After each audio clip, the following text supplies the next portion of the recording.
പെട്ടെന്ന് ഉറക്കം എണീക്കുമ്പോൾ തലകറക്കം വന്നു. അപ്പോൾ എന്ത് ചെയ്യണം നിങ്ങൾക്കറിയാമോ? ഒന്നും ചെയ്യാതിരിക്കുക. അതാണ് ഏറ്റവും നല്ലത്. അനങ്ങരുത്. ആ സമയത്ത് വലത്തോട്ടും ഇടത്തോട്ടും തിരിഞ്ഞ് എണീക്കാൻ ശ്രമിക്കുക, അങ്ങോട്ട് തിരിയുക. ഇതൊക്കെ ചെയ്യും തോറും തലകറക്കം കൂടും. ഈ പറയുന്നത് ഏറ്റവും കോമൺ ആയിട്ടുള്ള തലകറക്കം കാണുന്ന, എല്ലാവരും ഈ പറയുന്ന ഇയർ ബാലൻസ് എന്ന് പറയുന്ന ബിനൈൻ പാരോക്സിമൽ പൊസിഷണൽ വെർട്ടൈഗോ എന്ന് പറയുന്ന ഏറ്റവും കോമണസ്റ്റ് തലകറക്കത്തെ പറ്റിയാണ്. അതാണ് ആൾക്കാർ സാധാരണ ഉറങ്ങി എണീക്കുമ്പോൾ ഭയങ്കരമായിട്ട് റൂം മൊത്തം ചുറ്റുന്നൊരു സാധനം കാണുന്നത്. നമ്മളിപ്പോൾ ഈ കണ്ടതുപോലെ, ഇപ്പോൾ കണ്ടുകൊണ്ടിരിക്കുന്ന പോലെ ഇങ്ങനെ വട്ടം ചുറ്റിക്കൊണ്ടിരിക്കും. അത് നമുക്ക് എങ്ങനെ നിർത്താം? ആദ്യം ചെയ്യാനുള്ളത് തല അനക്കാതിരിക്കുക, അടുത്തുള്ള ആളെ സഹായത്തിന് വിളിക്കുക. സ്വന്തം എണീക്കാൻ നോക്കരുത്, കിടക്കുക. എന്നിട്ട്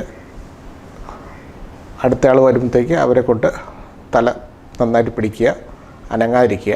എന്നിട്ട് ഒരു സൈഡിലോട്ട് പതുക്കെ തല തിരിപ്പിക്കുക. ഏത് സൈഡിലോട്ട് തിരിക്കുമ്പോഴാണോ കറക്കം പോലെ കാണുന്നത് ആ സൈഡിലോട്ട് പിന്നെ തല തിരിക്കരുത്. അപ്പുറത്തെ വശത്തോട്ട് പതുക്കെ ചരിഞ്ഞ് കിടക്കുക. ഒരു 5 മിനിറ്റ് കഴിയുമ്പോൾ എണീക്കുക. ഇത് ഇത്രയും ചെയ്ത് കഴിയുമ്പോൾ നമുക്ക് ആ ഒരു ഫസ്റ്റ് സെറ്റ് തലകറക്കം, മേജർ ഛർദ്ദിലും തലകറക്കം ഒന്ന് അവോയ്ഡ് ചെയ്ത് കിട്ടും.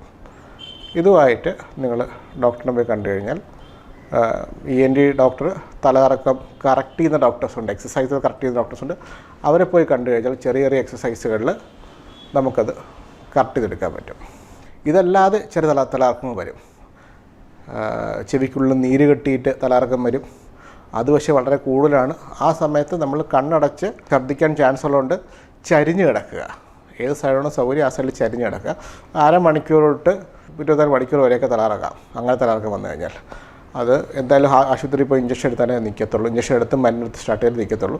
അല്ലെങ്കിൽ ഡോക്ടർ ഓൾറെഡി പറഞ്ഞതാണ് ഏത് മരുന്ന് കഴിക്കണമെന്ന്, ആ മരുന്ന് കഴിക്കുക. അത് ഇടയ്ക്കിടയ്ക്ക് വരുന്ന അസുഖമാണ്. വേറെ ടൈപ്പ് തലകറക്കം ഞരമ്പിന് നീര് വരുന്നുണ്ട്, ന്യൂറൈറ്റിസ്, വെസ്റ്റിബുലർ ന്യൂറൈറ്റിസ്, കോമണായി കാണുന്നത്. പിന്നെ ഈ പറയുന്നത് മൈഗ്രെയിൻ കൊണ്ട് വരുന്ന തലകറക്കം. അതിനൊക്കെ വരാതിരിക്കാൻ മരുന്ന് കഴിക്കുക എന്നുള്ളതാണ്. വരുമ്പോൾ തന്നെ കഴിക്കാനുള്ള മരുന്നുകളും ഉണ്ട്.